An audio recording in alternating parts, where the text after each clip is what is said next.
저는 오늘 하나님 나라에서 성도들과의 서열 순서라고는 제목으로 말씀을 전하고자 합니다.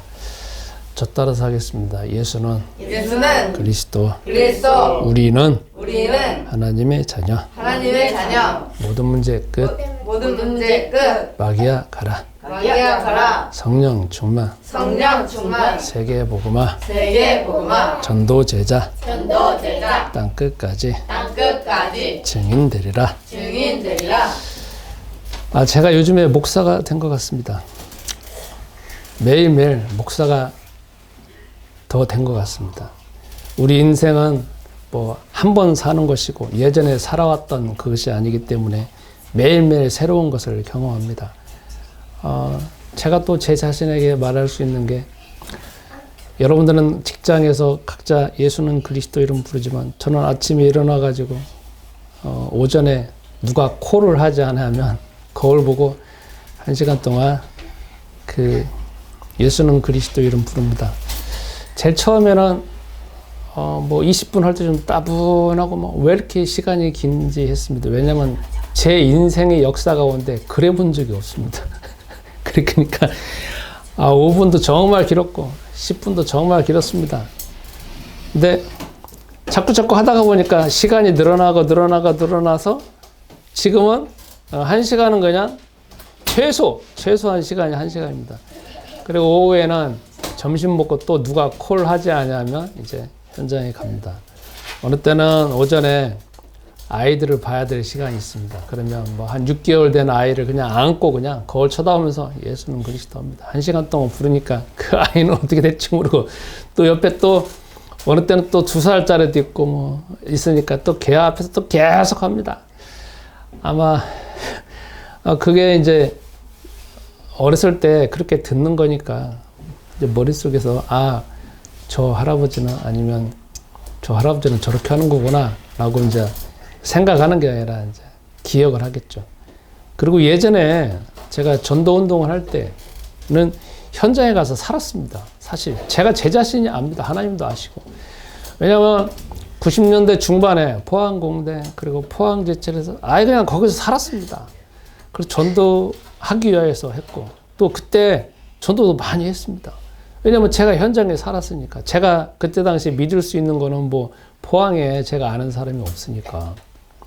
그런데 그때도 전도를 하면서 항상 마음속에 갈등이 있었습니다. 그게 무엇이냐면, 혼자 있을 때 가면은 그 사람들은 점심시간 외에는 나오질 않잖아요. 다 직장이 있으니까. 그래서 저는 이제 어떻게 하면은 저 안에 들어가서 나도 사람들을 만나볼까 하다가 거기 안에 들어가서 제가 알바도 해봤습니다.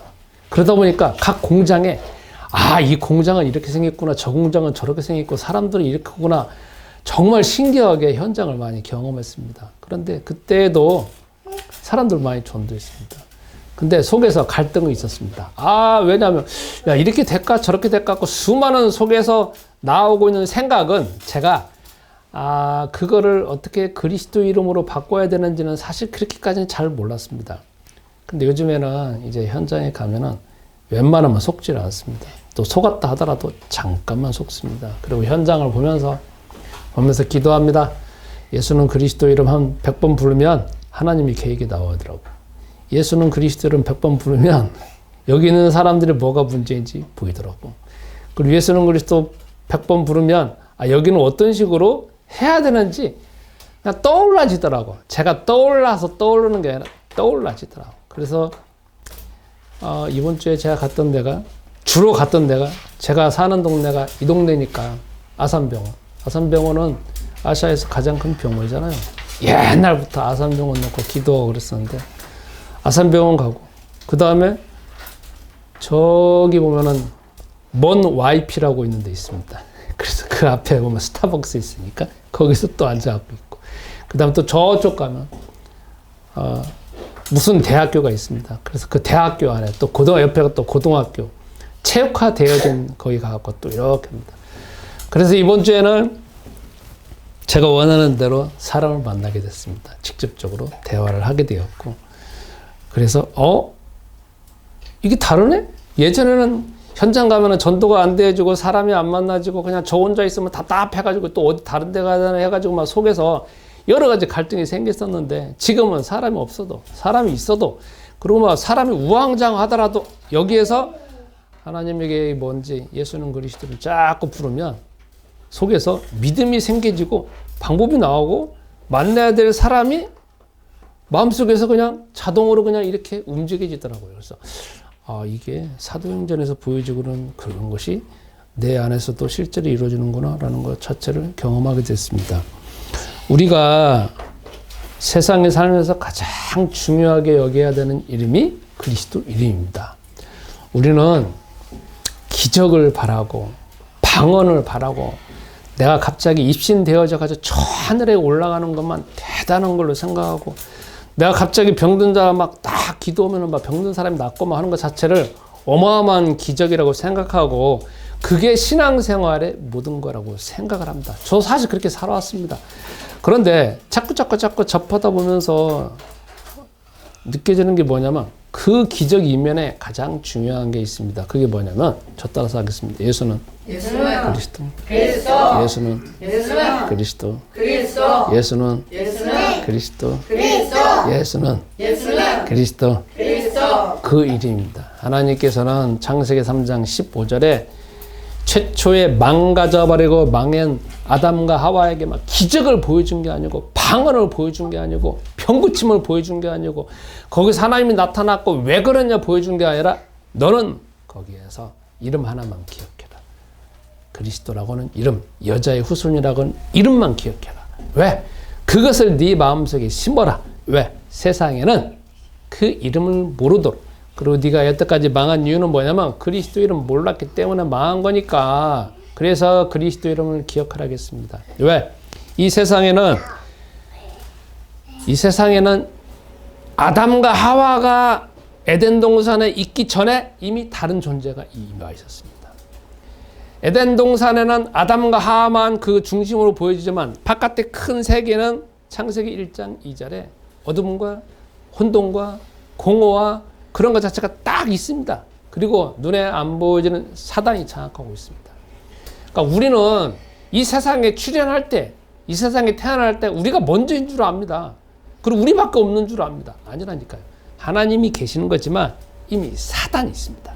사단은 우리가 이길 수 없는 존재입니다. 우리가 아무리 뛰어나더라도 이길 수 없는 존재입니다. 왜냐하면 눈에 안 보이고 어떻게 보면 하나님이 만드신 창조물 중에서 가장 뛰어나고 영원히 사는 존재인데 그걸 어떻게 이기냐고요. 우리 인간은 육체를 가지고 있는데 그래서 여호와 하나님이 그리스도라고 하는 이름을 줬는데 인간은 그 이후부터 또 계속적으로 그리스도 이름을 잊어먹었습니다. 그래서 우리는 구약 성경에 그리고 신약 성경에 계속 밑바탕에 항상 등장하는 게 그리스도라고 하는 이름입니다. 그리고 오늘 본문을 보면 뭐가 나오느냐?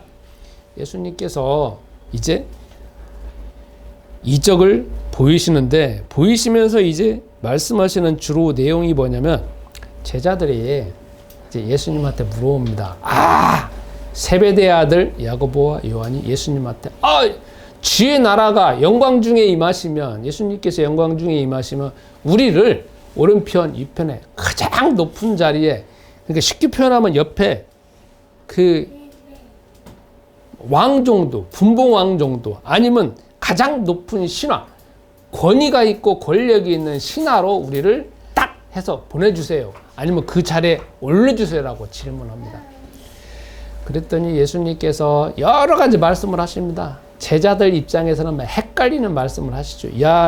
너희들이 내가 마시는 잔을 마시고 할 수 있느냐라고 하니까 할 수 있다고 합니다. 그 말은 뭔 말인지도 모릅니다. 그래가지고 나중에 예수님께서 누가 앉든지 어쨌든 택한 사람이 앉는다라고 하니까 이제 어떻게 보면은 다른 제자들, 10명의 제자들이 막 성경에 나오잖아. 분이 가득하여서. 왜? 자기네들이 자리 차지해야 되는데 왜 저 두 사람만 차지하냐 이거지. 그래가지고 막 나옵니다. 그때 예수님께서 말씀하십니다.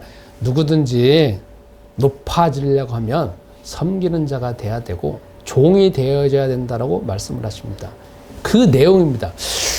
우리가 이 내용만을 볼 때는 참 뭔가가 좀 헷갈리는 상황이 등장합니다. 이제 이 본문을 조금 더 깊이 들어가 보도록 하겠습니다. 지금 우리는 마가복음 10장 35절부터 45절까지만 지금 읽었습니다. 마가복음은 1장부터 16장까지 있고 지금 내 안의 교회는 여태까지 마가복음 1장하고 쭉 이렇게 강해서 10장까지 왔습니다. 그런데 우리가 이 내용만을 볼 것이 아니라 전체적인 좀 넓은 눈으로 보아야 될 것이 있습니다. 그게 무엇이냐면 여태까지 예수님께서는 마가복음 9장까지는 공적인 사역을 하셨습니다. 그래서 사람들이 많이 따라왔습니다. 어마어마한 이적을 보이니까. 그런데 그 중에서도 제자들도 이적을 보니까 다 따라왔습니다. 근데 마음속에 다 어떤 숨은 이유가 있는 거 아니겠습니까? 자기 문제가 해결되기를 원하는 사람이 있고, 특히 예수님의 12명의 제자들은 계속 예수님을 따라다니면서 포기하지 않고 따라다니는 가장 결정적인 이유가 있습니다. 그게 뭐냐면 다른 사람들은 병만 고치면 끝나는 거지만 이 제자들은 마음속에서 예수님을 끝까지 따라다니면 예수님이 하나님 나라를 이루시고 이 땅에 하나님 나라를 이루고 그 다음에 자기들은 가장 중요한 자리를 차지할 것이다 라는 기대를 가지고 그러한 것을 가지고 계속 따라다니는 겁니다. 그러니까 제자들 마음속의 동기는 높은 자리를 차지해야 되겠다. 왜? 저분은 분명히 왕이니까. 그리고 저분은 그리스도라고 고백을 하지만 이 땅에 새로운 하나님 나라를 이룰 게 뻔하니까 자기는 끝까지 따라다니면서 다 포기하고 따라다니면서 그걸 찾아야 되겠다. 이런 마음속에 동기가 분명히 있는 겁니다. 그래서 지금 따라오는 겁니다. 그런데 갑자기 마가복음 8장부터 이제 제자들이 가지고 있는 그 생각이 깨어져 수밖에 없는 그런 상황이 벌어졌습니다. 왜냐하면 예수님께서 그러잖아요. 너희는 나를 누구라고 하느냐 하니까 예수님이 주는 그리스도시고 살아계신 하나님의 아들이십니다 라고 하잖아요. 근데 그 다음부터 예수님이 말씀하시잖아요. 이제 나는 죽는다. 십자가 달려 죽는다. 사람들이 나를 모욕하고 침뱉고 그 다음에 제사장들이나 이 서기관들 아니면 제사장들이 그 다음에 거기 있는 원로들이 나를 잡아가지고 그 다음에 사형에 처할 것이다. 이렇게 말씀을 하십니다. 어쩌면은 마가복음 8장 이전까지는 예수님이 다 적을 다 깨트리는 거잖아요. 다 깨트리는 상황인데 지금부터는 뭐냐면 다 죽는다고 말하잖아요. 어쩌면은 그 전까지는 뭐든지 다 해결하는 전능하신 하나님의 아들인데 지금부터는 뭐냐면 가장 나약해가지고 아무것도 못하는 모습으로만 계속 말씀을 하시니까 제자들은 이제 마음속에서 가지고 있는 기대 아니면 자기네들 가지고 있는 욕망이 깨지는 거잖아요. 왜? 아니 따라가서 이제 다 정복하면 끝나는 건데 이제 죽는다 이거야. 자기는 아무것도 못한다는 거야. 그걸 제자들이 받아들일 때는 뭐냐면 야 여태까지 2년 동안 2년 반 동안 따라다니는데 저게 다 숲으로 돌아가네? 죽으면 이제 다 끝나는 거 아니야? 뭐 그러면 뭐 하나님 나라고 뭐가 없고 내가 뭐 좋은 자리 차지하는 것도 없는 거 아닌가? 이게 딱 있는데 그 다음에 마가복음 8장 지나서 9장, 10장 오늘 또 나오지 않습니까? 그리고 9장, 10장, 11장, 12장, 13장, 14장, 15장 해서 앞으로 약 6개월에서 그 기간 동안에 흘러가면서 제자들 마음속에서 이 땅에 하나님 나라를 이루고 있는 그 생각들이 계속해서 깨어지는 과정입니다. 그리고 결국은 가장 정점이 어디냐면 예수님이 십자가에 달려서 딱 죽으니까 제자들 마음속에서 하나님 나라, 이 땅에 하나님 나라, 내가 높은 자리, 그 다음에 나는 뭔가 이득을 취하고 권세를 취하는 것 자체가 싹 다 그냥 깨어지는 시간입니다. 이게 쭉 하면서 제자들의 기대가 계속 내려가고 있는 그 시점 중에 하나입니다. 그러니까 오늘도 마찬가지잖아요. 지금 세베대의 아들 야고보와 요한이 질문하잖아요. 예수님이 영광 중에 계실 때 쉽게 표현하면 그 두 사람의 사고방식 속에 있는 생각은 이제 왕을 차지하고 황제가 되면 나는 높은 자리, 가장 옆에 오른쪽 왼쪽 왕 옆에라고 하면 황제 옆에라고 하면 가장 최측근인 신하가 되게 하십시오라고 지금 요청을 하는 거잖아요. 그러니까 이 말은 여기에서만 받을 게 아니라 8장부터 쭉 오면서 계속 저번 주에도 질문하고 이번 주에도 질문하고 계속 질문이 그거예요. 제자들 마음속에 있는 하나님 나라하고 예수님이 말씀하시는 하나님 나라하고 지금 다르다라는 것을 지금 보고 있는 것입니다. 그러면 여러분 이거를 한번 여러 가지로 한번 쉽게 적용을 한번 해보겠습니다. 제가 어저께 또 집회를 갔습니다. 탄핵 반대 집회가 아니라 탄핵 찬성 집회 있었습니다. 물론 탄핵 반대 집회도 제가 이렇게 봤죠. 보고서나 쭉 돌아다니다가 탄핵 찬성 집회를 갔는데 예전에는 저번 주에 갔을 때는 뭐 반대 집회하고 찬성 집회하고 뭐 엄청난 거리가 떨어지는 줄 알았어요. 근데 어저께 쭉 한 3시간, 4시간 돌아다니다 보니까 바로 옆에야 광화문에서 이쪽에서는 찬성 반대 집회를 하고 탄핵 반대 집회하고 이쪽에서는 탄핵 찬성 집회. 이 길가가 이렇게 돼 있더라고. 광화문에 보면은. 그래서 이렇게 되구나 해서 봤습니다. 그런데 거기에 정점은 이거잖아요. 지금 현재 있는 대통령. 그 다음에 또 한 사람은 이모모 씨지 않습니까? 그래서 양쪽에 하고 있는 게 뭐냐면 제가 말한 것처럼 저는 탄핵 찬성 집회이니까 저는 그 사람이니까 보니까 다 이 사람을 지금 대통령으로 삼아서 그 다음에 정권을 잡아가지고 주요 요직을 장악을 해서 이 나라를 이끌어가고 사람들은 그걸 따르고 그래서 이 나라가 어떻게 보면 평안한 가운데 가는 게 목표잖아요. 이 세상은 그렇기 때문에 거기서 왜 집회를 하냐면 사람들이 자기 세력이 강하다. 자기 세력이 강한 거를 보여주기 위해서 계속 사람을 동원하고 막 계속 앞에서 연사들은 말하고 막 그런 상황 아니겠습니까? 어제 같은 경우에 보니까 민주노총에 있는 사람들이 거기에서 또 쭉 가다가 보니까 이렇게 합류를 하더라고요. 그래서 합류해가지고 사례가 이제 사람들이 정말 많아졌습니다. 저도 이제 가다가 보니까 그 사람들 같이 가다가 이제 거기 갔거든요. 그러면 그 사람들이 계속 외치는 게 뭐냐면 이 나라의 정권을 이렇게 잡아야만이 주요 요직을 장악을 해서 쭉 나간다는 거 아니겠어요? 그러니까 예수님이 말씀하시는 거 똑같잖아요. 이 세상에서는 왕이나 임금이 권력을 장악하고 주요 요직을 사람들이 장악해서 권세를 누리면서 그 다음에 이 세상을 이끌어가는 방식이라고 하는 거 아니겠습니까? 그러면 이거를 교회에다 적용을 해본다라고 하면 교회도 마찬가지잖아요. 교회를 크게 해서 교회당을 크게 만들어가지고 그 다음에 사람들이 많이 오게 해서 뭐 장로님이나 집사님들 많이 세우고 선교사들 많이 파송을 하고 그리고 교회 안에 교회 본 건물도 세워지지만 옆에 교육관도 많이 크게 해가지고 그 다음에 사람들이 봤을 때 와, 저 교회는 대단하다. 이게 보여지는 게 마치 세상에서 말하는 것처럼 교회가 대단하고 목사님이 대단하고 그 다음에 저기 있는 성도들은 대단한 권위를 가지고 나아가는구나. 저게 세계복음 하는 거고 하나님 나라가 저렇게 되어지는구나. 이렇게 생각할 거 아니겠습니까? 저도 옛날에 마찬가지였으니까. 제가 어저께 우연히 보니까 저는 예전에 세문안교회만 봤는데 어저께 처음 봤어요. 새로 세워진 지. 이런 식으로 해가지고 겉으로 보기에 막 어마어마해요. 막. 와, 진짜 멋있게 지었다, 건물. 건물 멋있게 지은 거죠.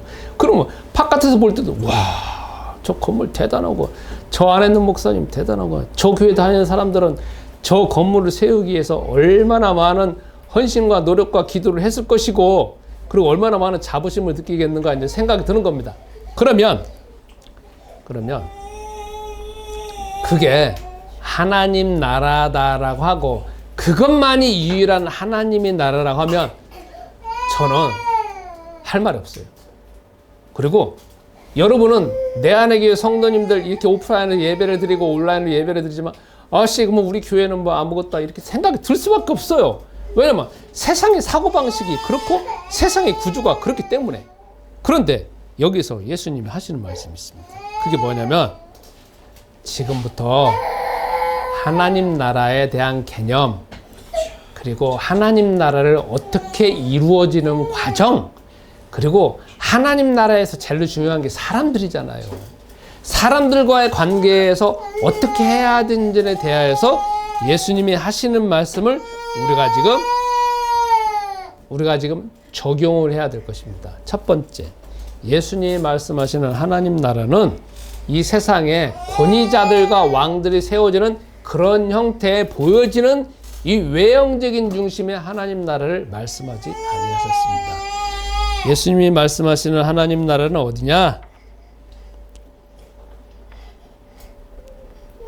그것은 누가복음 17장 20절에 말씀하십니다. 저 따라서 하겠습니다. 하나님 나라는 알 수 있게 임하는 것이 아니라 너희 안에 있느니라. 너희 안에 있느니라. 너희 안에 있느니라. 요 안에 있대요. 그러니까 우리가 지금 개념을 바꿔야 됩니다. 예수님이 말씀하시는 그분이 하나님의 아들이시잖아요. 그러니까 그분이 하나님 나라를 이루어가는 방식은 영원한 하나님 나라는 천국에 있죠. 그러나 이 땅에서도 하나님 나라를 이룰 수가 있는 게 모델을 보여주시는 것이 있지만 있잖아요, 본문에. 그러면 우선은 예수님이 말씀하시는 하나님 나라는 알 수 있게 눈에 보여지는 형태로 막 이것이 먼저가 아니라 내 마음 안에 있다는 거예요. 먼저 여기 하나님 나라를 이루어야 된다는 거예요. 그러면 하나님 나라를 어떻게 이루어야 되느냐? 그건 마태복음 13장 1절에 씨 뿌리는 자의 비유를 말씀하십니다. 그래서 씨를 어디에다 뿌려야 되느냐? 요 안에다 뿌리라는 거예요. 요 안에다가. 그럼 요 안에다가 씨를 뿌리는 그 씨는 뭐냐? 말씀을 요 안에다 뿌리라는 거예요. 그러니까 먼저 다시 하나님 나라는 우선 여기 안에. 또 이렇게 생각할 수 있습니다. 뭘 여기 안에다 뭐 가득 심으면 바깥은 어떻게 하느냐? 그건 그 다음 일이고 우선은 여기 안에 바깥에 그러니까 내 마음하고 내 겉에 있는 행동하고 좀 다른 게 아니라 이 안에 이 안을 어떻게? 말씀으로. 방언이 아니고 입신이 아니고 능력이 아니고 병 고치는 게 아니고 예언이 아니고 은사가 아니라 말씀을. 마태복음 13장 1절에 말씀을 요 안에 심는다는 겁니다. 그러면 여러분 말씀을 심는다는 게 뭘까요? 여러분의 마음을 제가 모르니까 제가 제 마음을 폭로를 하는데 저는요 하나님의 말씀 외우는 게 있잖아요. 어려워요. 몇 장 몇 절 외우는 게 어려워. 속에서 얼마나 짜증나는 줄 아세요? 안 외워져. 세상에 있는 건 정말 가만히 있어도 외워지거든요. 근데 하나님 말씀 안 외워져. 몇 장 몇 절 있는 게 안 외워져. 더 중요한 게 한 절 외웠는데 그 한 절이 다른 기절로 연결도 안 시켜줘. 그게 뭐냐? 마태복음 13장 1절에 씨 뿌리는 자의 비유처럼 말씀이 들어갔는데 이게 싹이 나고 열매를 맺고 상호 유기적인 과정이 없다는 거야. 제가 제 마음을 볼 때 제가 나이가 63이잖아요. 신앙생활 오래 했잖아요. 5살부터 했는데 성경 말씀 물론 외우는 게 있어요. 그런데 수십 년을 했는데 외우는 건 극히 적어. 극히 적은 걸 내가 발견했어요. 그래서 이제 여러분도 뭘 해야 되냐면 말씀을 심으세요. 이 안에다가 계속 성경 말씀 있잖아요. 어? 마태복음 13장 1절처럼 하나님의 말씀을 몇 장 몇 절을 해가지고 이것을 자꾸 요 안에다가 심어야 돼. 창세기 1장 1절 태초에 하나님이 천지를 창조하시니라. 천지를 창조하셨다고? 그러면 어떻게 창조했을까 하면서 계속 이 안에서 질문하고 답변하고 질문하고 답변하고 그 다음에 예수는 그리스도는 부르면서 말씀이 해석되고 더 깊게 해달라고 하면서 계속 해야 돼요. 그런데 이걸 자꾸 하잖아요. 그러면 속에서 안 헤어지고 싶은 마음 그리고 여태까지 안 헤어질 수밖에 없는 그 신념, 사상, 습관, 체질 있잖아요. 이게 쫙 가지고 있어요. 그러니까 그 한 계절도 못 외워져. 그러니 여기에서 말씀이 안 심어지는데 이게 겉으로 표현하는 게 이 얼굴이고 우리의 행동이잖아요. 내가 이 안에서 안 믿고 있는데 얼굴이 아무리 내가 감추고 싶다 할지라도 감추긴 하지. 다른 사람 볼 때는. 왜? 우리는 겉에 있는 행동, 겉에 있는 이 표정하고 속에 있는 모습하고 감추는데 얼마나 우리가 전략을 잘 쓰냐고. 그러니까 여기서는 안 믿어지는데 겉에 믿는다고 해서 표현을 얼마나 잘하냐고. 나도 그러는데 여 안에서 믿어져야 돼. 믿는 게 아니라 믿어져야 돼. 믿어지려면 어떻게 되느냐? 다시금 말하지만 마태복음 13장 2절처럼 예수님이 말씀하잖아. 씨를 여기다 뿌리는 거야.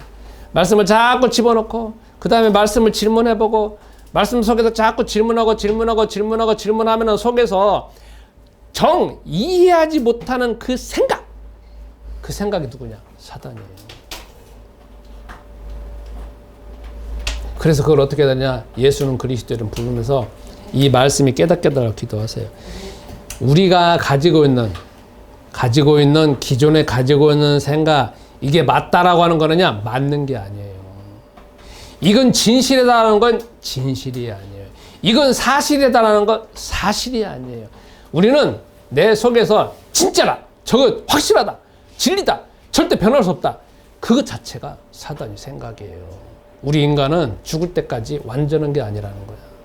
그래야 내가 또다시 질문하고 하면서 내 속에 더 깊이 말씀이 자리 잡는 것이지, 그냥 겉에 피상적으로 조금 자리 잡았다 아니라는 거죠. 그러니까 저는 저의 행동을 통해서 계속 또 부정을 하고 아까 예배 드리기 전에 어떤 분이 저한테 딱 질문을 할 때 그래, 그럼 또다시 쟤한테 질문하고 또 답변하고 계속 갱신을 합니다. 갱신을 한다는 거지. 내 생각이 확실하지 않으니까. 그 다음에 그래서 내 속에서 자꾸 말씀이 뿌려지고 그 말씀이 깊이가 되잖아요.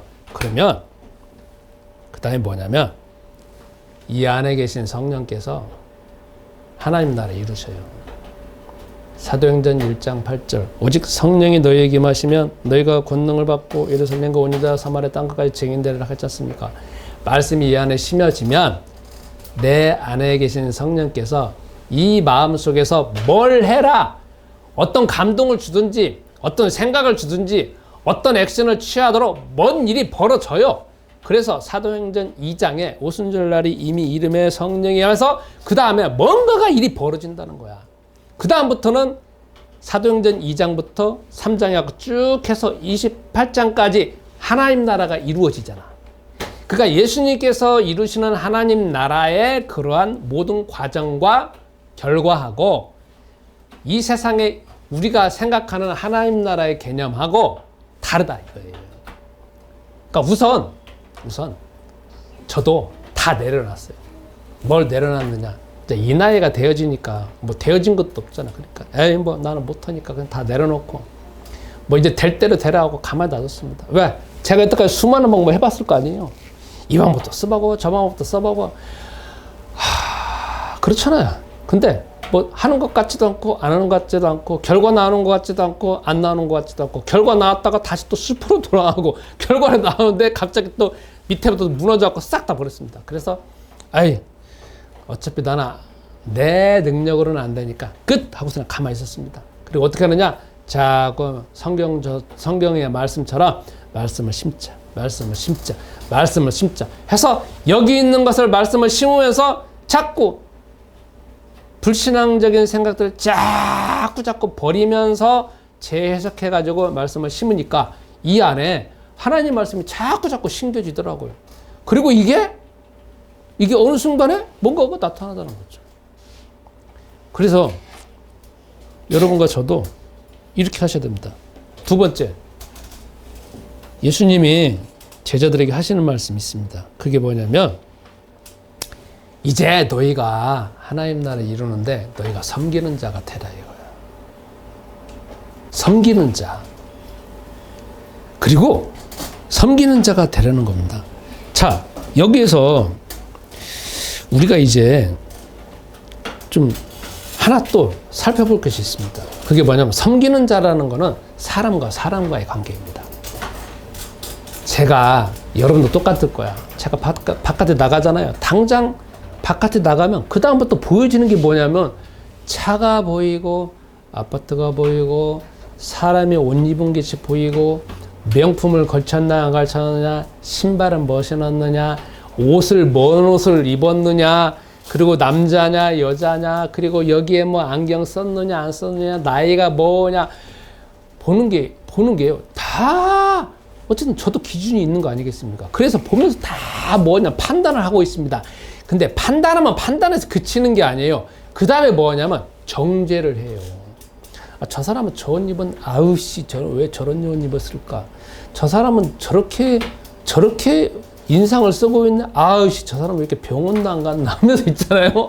이게 다 뭐냐면, 보여지는 게, 내 눈으로 보잖아요. 근데 보여지는 게 끝나는 게 아니야. 그 다음부터 뭐 하냐면, 평가를 하면서 비판을 하고, 정죄를 하고, 깔아뭉개고, 그러면서 나만 옳다라는 것이 막 계속 형성이 돼요. 그게 바깥에 나가면 다 그래. 그리고 집에 앉아가지고 이제 제가 작업을 하잖아요. 그러면 유튜브를 보든지 인스타를 보든지 페이스북을 보면 어떤 사람이 뭐 나오면 저 사람은 왜 저럴까 하면서 다 보여주는 게 다 태클 거는 거예요. 그럼 거기서 뭐가 나오냐? 계속 사람과 사람을 원수로 만들어. 자꾸 멀어지게 만들어. 내 친구는 하나도 없어. 심지어는 자녀도 왼수잖아요.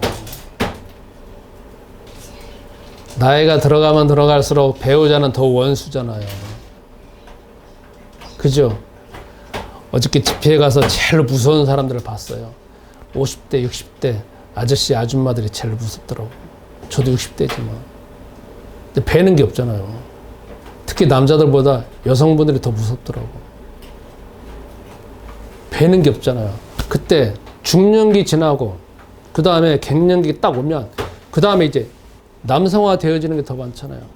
거기에다가 이제 나이가 들었잖아요. 생각 자체가 고착화되잖아요. 그 다음에 배는 게 없으니까 막 나오니까 다른 거 들을 게 없잖아요. 그러니까 이제 죽느냐 사느냐 막 하는데 정말 무섭더라고. 그러면 나는 안 그러냐? 저도 마찬가지예요. 매일매일 갱신을 하고 있는 거지. 그러니까 세상에 눈 뜨고 보여주면 다 적이라는 거야. 적. 아, 저는 저래서 그러니까, 저는 저러니까, 저는 저러니까, 저는 저러니까. 그 다음에 뭐 하냐면 속에서 시기하고 불평하고 그 다음에 다툼 벌어지면서 자꾸 왼수가 되어지는 거야. 그러면 언제 하나님 나라가 이루어지나? 그러니까 예수님이 말씀하시는 게 그거잖아요. 너희가 하나님 나라를 이루려면 먼저 뭐 해야 되냐면 사랑해야 된다 이거지. 종이 되어져야 된다는 거지. 예수님은 마태복음 14장 14절에 말씀하신 게 있어요. 큰 무리를 보시고 불쌍히 여기셨다고 했어요. 그래서 저도 그 다음부터 기도하기 시작했어요. 바깥에 제가 지금 실험을 하고 있어. 제 마음을 바깥에 보면서 다 보면은 아까 말한 것도 그게 보이잖아요. 계속 예수는 그리스도 하는 거야. 예수는 그리스도 하면서 나도 마태복음 14장 14절처럼 저 사람 마음속에 가장 밑바탕에 뭐가 있냐면 마가복음 7장 21절부터 23절처럼 온갖 악한 생각이 있잖아요. 그것이 이제 가문을 통해서 나와가지고 개인의 생각으로 나오는 거잖아요. 그러니까 그 마음속에는 가장 악한 생각이 나오지 있는 건데 그것이 예수는 그리스도 이름을 깨달라고 하면서 저들이 그 말씀이 하나님이 없는 가운데 공고하고 불쌍하고 답답한 그 마음이 영원히 느껴지게 해달라고 내가 계속 기도하는 거예요. 그러니까 지금은요 많이 달라졌어요. 지금은 차 별로 안 보이더라고. 그리고 지금은 뭐 아파트 별로 안 보이죠. 어떻게 하면 기도하는 거야. 내가 현장에서 실험을 하잖아. 예수는 그리스도. 저 사람 마음속 가장 깊숙한 곳에 있는 그 불신앙. 원죄적인 입장. 창세기 3장 1절부터 하나님 떠나져 있는 것만 그것이 더 집중하게 보여지게 되도록 계속 기도합니다. 그래서 다시 또 옷 이쁜 거 보여주면 또 다시 또 계속 예수는 그리스도 하면서 계속 내 안에서 지금 싸움을 하고 있어요. 다른 게 보여지는 게 아니라. 그러니까 여러분 이게 그래야만이 하나님 나라가 이루어져. 왜냐면 그게 자체가 바탕이 되어지만 하나님이 그 다음 일하셔. 저도 이제는 하나님이 어떻게 일하신다는 것을 알게 되겠다. 그럼 원리를 그리고 어떤 과정을 하는지 알게 되겠다. 근데 만약 이게 안 달라져요. 그럼 여러분 교회 사람들이 와요. 지금 여러분 여기 있잖아요. 저 사람은 좋은 입고 저런 거 다 보일 거 안 보일 거예요. 다 속에서 다 뭐가 보인다라고 하면 거기서 보이는 게 끝나는 게 아니잖아요. 판단, 정죄, 비판, 멸시, 깔봄 쫙 밑바탕에 깔려 있는 거 아니겠어요. 그러니까 우리 인간은 예수는 그리스도는 몰랐고 서로 만나서 그 자기 자신이 자체가 바뀌어지지 않는 한 아무리 오늘 좋다 하더라도 내일 왼수가 된다니까요. 모레 왼수가 되고 어느 순간에 왼수가 돼요. 어떤 하나 때문에 하나 때문에 집안에서 왜 배우자하고 배우자끼리 싸움하냐고. 하나 때문에 벌어지는 거잖아요. 다 좋았어. 하나 때문에. 그 하나 때문에 그러니까 뭐 해야 되냐면 여기서 싸움을 해야 된다는 거예요. 언제까지? 죽을 때까지. 저도 지금 오늘 좋았다 해갖고 내일 좋다는 보장 없어요. 죽을 때까지, 숨이 꼴깍 넘어갈 때까지는 절대 안심할 수가 없어. 이래야만이 그 다음에 사도행전 2장에 오순절 날이 이름에 성령이 임재하셔가지고 그 다음에 우리가 보여지고 있는 바깥에 뭔가가 전도 현장이 벌어지고 내가 기도했던 사람들의 뭔가 일이 이루어지게 되고 내 안에 뭔가 문제가 있는데 기도하는 일이 벌어지면서 그 증거를 통하여 하나님이 문을 열으셔. 그러니까 어떻게 보면 내가 할 게 별로 없더라고. 내가 할 거는 내 안에서 싸움만 하고 있으면 나머지 일들이 벌어져. 근데 우리는 이거는 관심 없고 바깥에만 관심 있잖아요. 그게 무슨 생각? 사단의 생각이야. 그래서 여러분,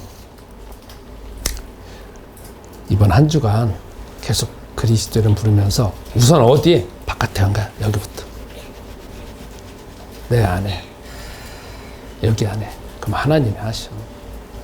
바깥에 뭔가 막 어마어마 막 하고 뭐 할까. 근데 그것도 조금 있으면 무너져. 그리고 내가 뭔 능력이 있어요. 저도 능력 없더라고. 나는 막 보면 막 다 될 것 같다는 거. 가만히 정신 차려보니까 입만 있는 거잖아. 우리 인간은 주둥이만 있는 거지. 행동이나 이거 자체는 신이 아니잖아. 근데 마치 내가 이 주둥이라고 말하면은 다 되어질 것 같은 신적인 능력이 있는 것 같은 착각을 하잖아요. 다 신이니까. 말씀 붙잡고 1분 동안 기도합시다. 하나님 아버지, 예수이신 그리스도께서 이 땅에 어떻게 하나님 나라를 이루어야 되는지, 사도행전 1장 8절에 성령 임하시면 땅끝까지 어떻게 증인되어지는지 복음서를 통하여서, 사도행전을 통하여서, 서신서를 통하여서 이미 증거를 주신 줄로 압니다. 그런데 우리는 우리 마음을 먼저 말씀으로 심는 것이 아니라 바깥의 어떤 행동을 통하여서, 어떤 성과를 통하여서 뭔가 이런 사람 저런 사람 동원해서 가시적인 성과가 이루어지면 그게 하나님 나라로 우리도 착각하며 살아왔습니다. 이것은 창세기 3장 때부터 내려져 오고 있는 세상의 사고방식이고 우리도 알게 모르게 당연히 사로잡혀져 있습니다. 오늘부터, 지금 이 시간부터 하나님 나라를 먼저 내 마음속에 심게 하옵소서. 말씀을 심게 하옵소서. 바깥에 어떤 일이 벌어지더라도 내 마음을 먼저 하나님 나라를 이루게 하옵소서. 그리고 사람과의 관계에서 사랑할 수 있는 마음을 주옵소서. 그 영혼을 가엽게 여기게 하시고 창세기 3장의 장악되진 사실을 보게 하셔서 그들을 위해서 기도하는 가운데 응답받게 하옵소서. 예수이신 그리스도 이름으로 기도합니다.